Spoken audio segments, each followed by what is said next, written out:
should you get a 360 camera or should you get a standard action camera? Both are action cameras, both are designed to be filming in action scenarios, but one of them is going to be better for you. And so you need to figure out which one best fits what you're planning to film and your style. Insta360 did end up sponsoring this video. They hooked me up with both cameras actually to play around with. And obviously they are hoping that I push you towards this camera. But, well, I'm just not going to do that blindly. I'm going to actually give the pros and cons because that's how I do things, and I can't be bought.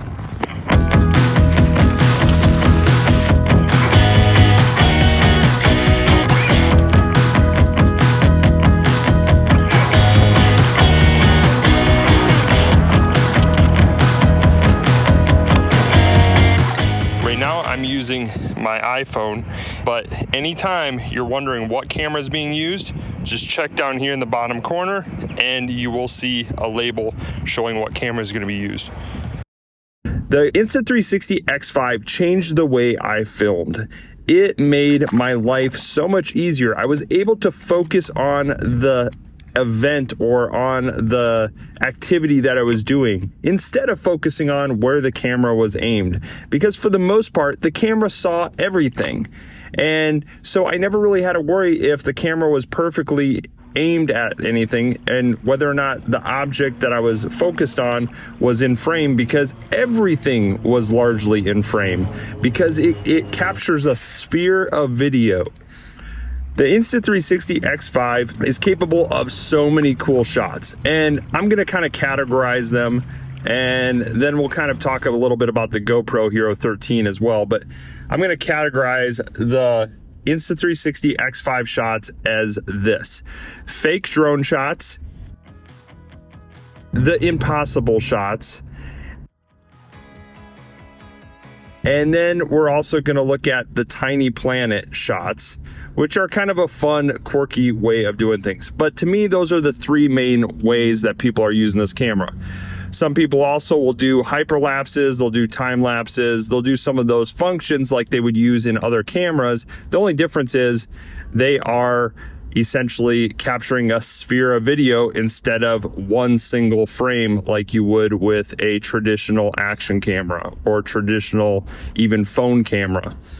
So the Insta360 X5, we're going to start off with the fake drone shots. The fake drone shots are probably the most used reason why people buy this camera, because carrying around a drone can be challenging and traveling with a drone can be challenging. Some countries won't even let you fly it. Some locations won't let you fly it. When we were traveling in the UK, I couldn't fly my drone in many of the areas like state parks. And so I felt like I was missing out on capturing the whole entire context of the adventure. Like, drone shots tell stories so well. Like, they can really capture the environment well. And the way we do it is we utilize a longer selfie stick, essentially, that is hidden between the two lenses. My favorite selfie stick is Insta360's 9.8 foot carbon fiber extended selfie stick. I believe it's called something like that. I'll have it linked down in the description.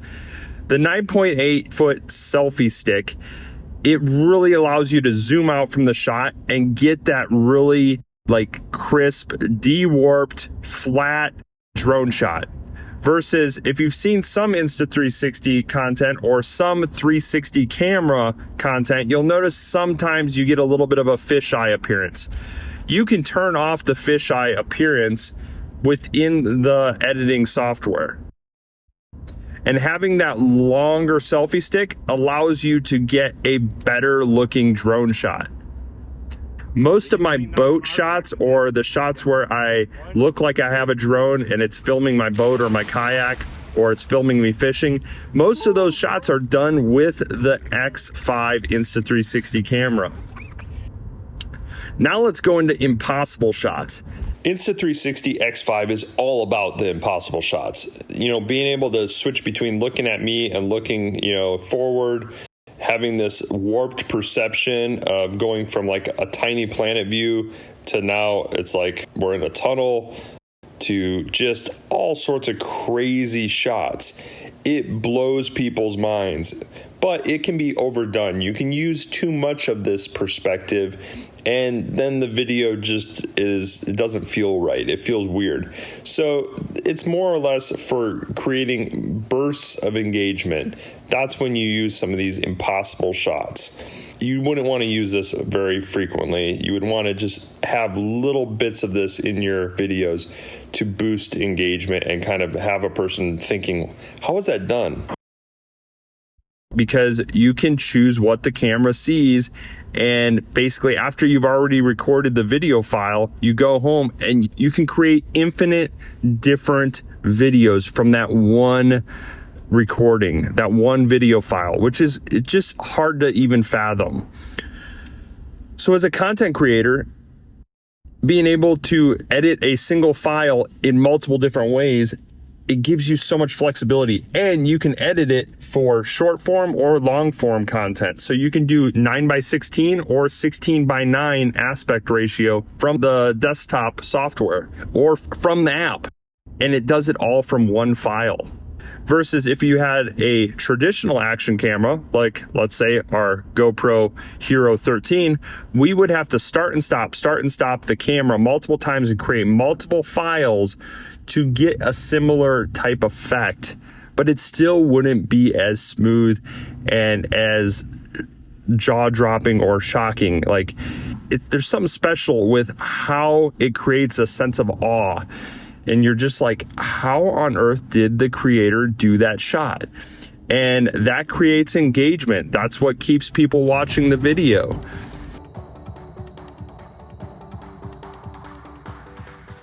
Okay, so now we're gonna jump into the app, and I'm gonna show you how easily you can create a video without knowing anything really about editing.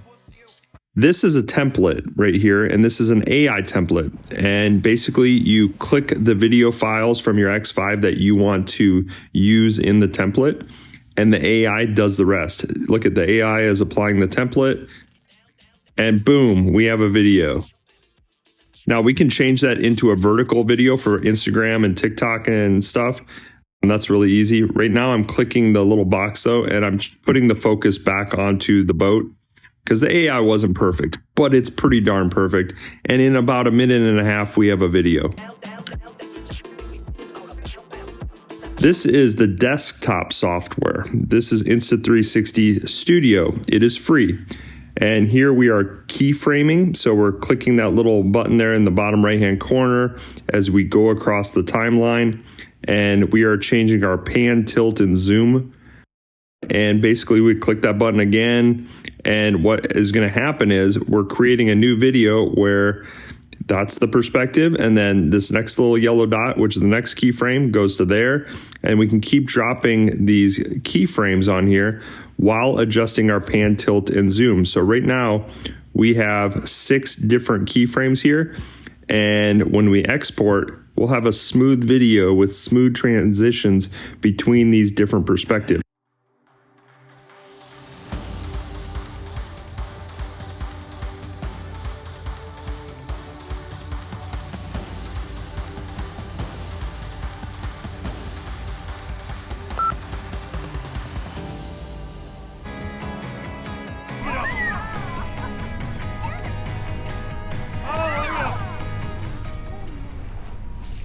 So the X5 actually has 360 mode and single lens mode. So technically it's 2 cameras in one. Wow, that's amazing.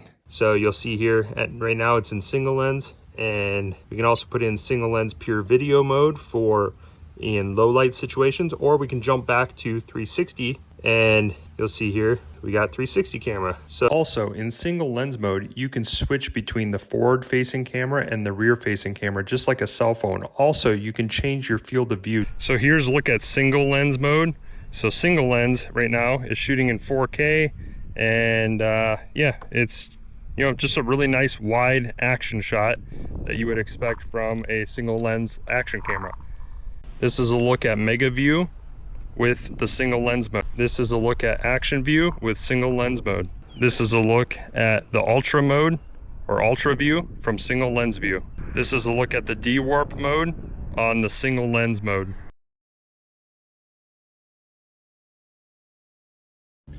Now, the GoPro Hero 13 is not just all bad. The GoPro Hero 13 has some cool features. There's a magnetic charging door you can get for the Hero 13, which allows you to use it in a wet environment, and you can still charge the camera.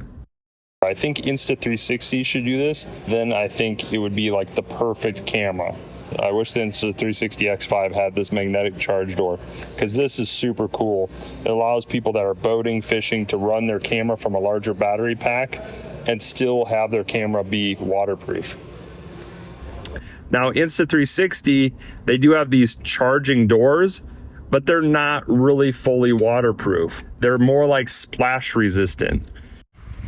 So right now on the GoPro Hero 13, I am filming in full frame, and the benefit of full frame is that you can end up basically selecting, after you already record the file, you can make a traditional widescreen video or you can make a vertical video. So a full frame, it's more square than it is rectangle.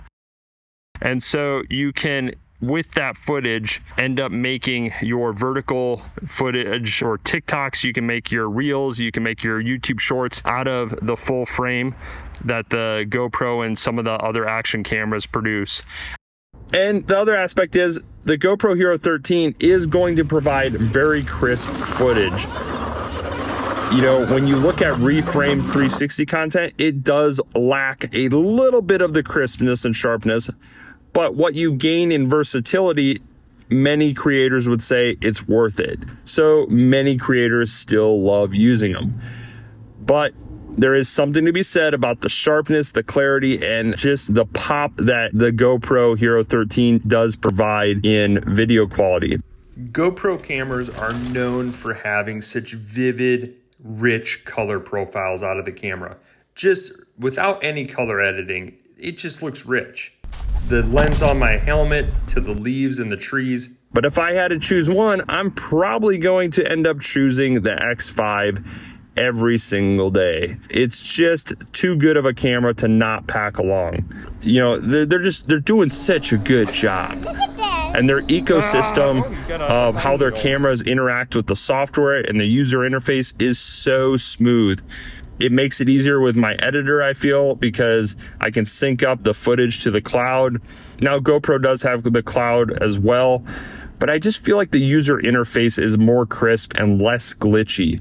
I feel like the GoPro software in general has long history with just being slightly glitchy.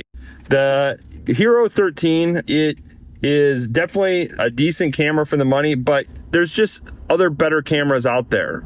Ever since like the GoPro Hero 9, it just seemed like I was getting more card write issues where it wasn't writing the files to the cards as well, despite using good quality cards. It seemed like I would have overheating issues. I would have just a bunch of problems. So I left GoPro and I started using Insta360, and I really haven't looked back. During our tests, the GoPro Hero 13 Black Edition and the Insta360 X5 had no issues with reliability. They both were 100% reliable.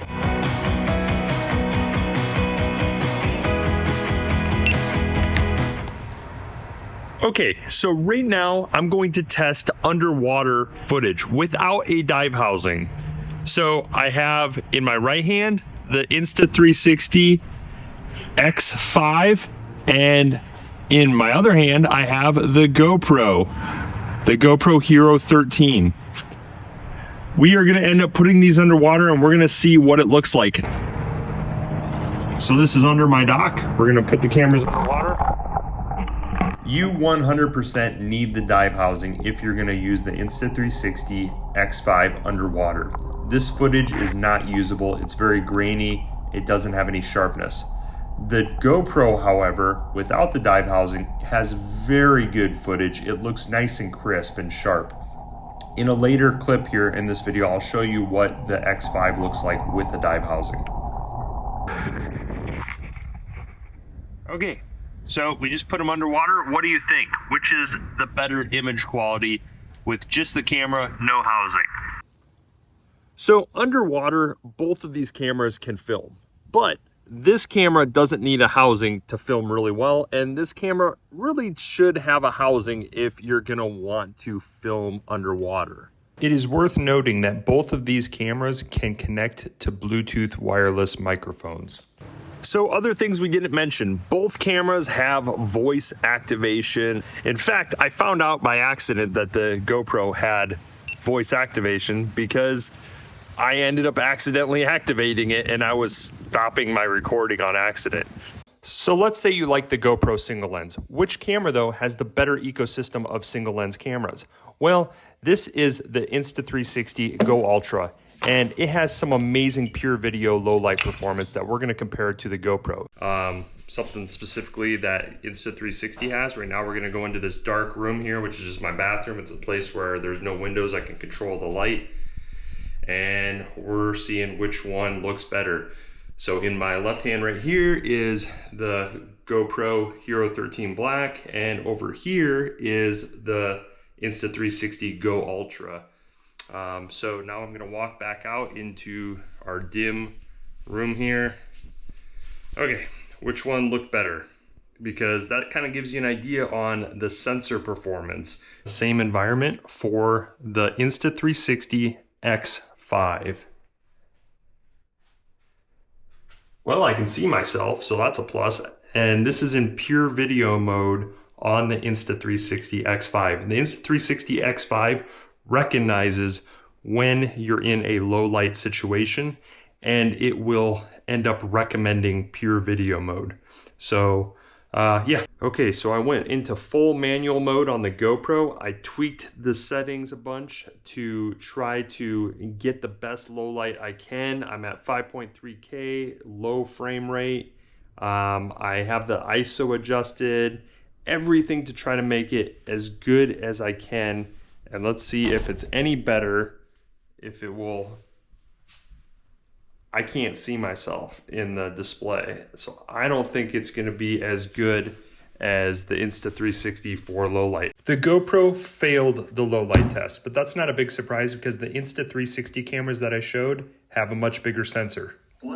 Let's jump back to the Insta360 ecosystem. This is the Go 3S. It's the most compact, tiny camera. Then this is the Ace Pro. They actually make an Ace Pro 2 now. The Ace Pro 2 can do 8K resolution. It has AI built in. It has superior processing power, and the performance is just off the charts. This is the Ace Pro 2, and they have it in a DSLR housing, and they even have a printer attachment. It's pretty crazy what they've built. The Ace Pro 2 dominates over the GoPro in features. It just isn't even a comparison. Here you have time shift, you got star lapse, and you're probably saying, okay, I've seen GoPro do something similar. Fine, okay, I agree with you. It does some similar type time lapse stuff, GoPro does. But there's some things that the GoPro doesn't do. And there's one feature here on the Ace Pro that is a game changer, and that is this right here. It eliminates the selfie stick. You are always gonna see the GoPro selfie stick. You don't see that on the Ace Pro. And you got AI built in, so you can do AI warp videos like this, which is super cool. The Ace Pro is on a next level. So just a lot of cool products in the ecosystem of Insta360, whereas I don't see as many cool products with the GoPro cameras. So when we browse some of the GoPro accessories, first of all, you'll notice that they're a lot more expensive. Their accessories cost a lot more. I mean, just a lens is like $140 or so. So hopefully you can get an idea now of whether or not a single lens action camera like this GoPro Hero 13 will fit your needs, or whether you need to look for a action camera that is a 360 camera. So let me know which one you are looking at getting, or which one you have and why you got it.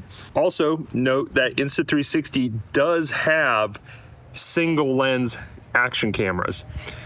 I will have all the cameras listed in the video description below, so you can easily find the cameras I've discussed and even some other cameras as well. Okay, So I'm gonna end up taking some of my footage from Insta360 and I'm gonna end up uploading it to the cloud. You guys can then download it. It'll be a download link in the video description. And then that way you guys can practice editing on Insta360 Studio.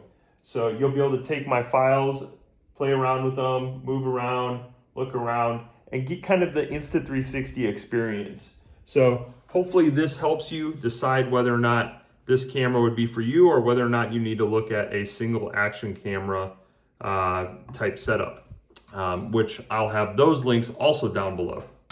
If you think one of these cameras does something better than the other and I didn't discuss that in the video, please comment below, because we can all learn from each other and we can all get something beneficial from discussion. So thanks for watching and signing out.